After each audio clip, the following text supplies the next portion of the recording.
నాటకాల జగతిలో జాతకాల జావలి కాలుతున్న కట్టేరా చచ్చెనాడు నీ చెలి.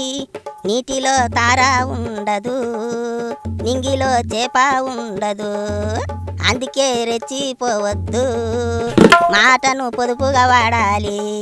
ఏడు చేస్తాం, చేసుకున్నోడికి చేసుకున్నంత అని ఏనాడో చెప్పారు. ఇట్టా తాను తవ్వుకున్న గోతిలో తానే పడ్డాడు పోసాని మురళీకృష్ణ. కట్టపడి పైకొచ్చినోడు కాలాన్నే నమ్ముకున్నాడు అనుకున్నాం, కానీ పిల్లకాలు వెళ్లి మురికి కాలువలో కలిసినట్టు ఆ జగనన్నతో దోస్తీ కట్టి సాకనాగిపోయాడు పిచ్చోడు. ఎట్టా పడితే అట్టా రెచ్చిపోయి మాట్లాడాడు. నాకేటి వెనకమాల జగనన్న ఉన్నాడు అనుకున్నాడు, కానీ ఇప్పుడు ఆ జగనన్న బానే ఉన్నాడు. పోసానికే పూసాలు కదిలిపోతున్నాయి. జైల్లో 4 గోడల నడుమ ఉండలేక పిచ్చెక్కి సినిమాలో చేయాల్సిన యాక్టింగ్ అంతా జైల్లో చేస్తున్నాడు. కడుపులో నొప్పి, గుండెలో నొప్పి అని పోలీసుల ముందు డ్రామాలాడి ఎట్టాగోలా బయటి గాలి పీల్చుకుందామని ప్లానింగ్ చేశాడు. గుండె నొప్పి అనగానే పోలీసులంతా అయ్యో పాపమని ఆగమేఘాల మీద కడప రిమ్స్కి ఎత్తుకెళ్లారు.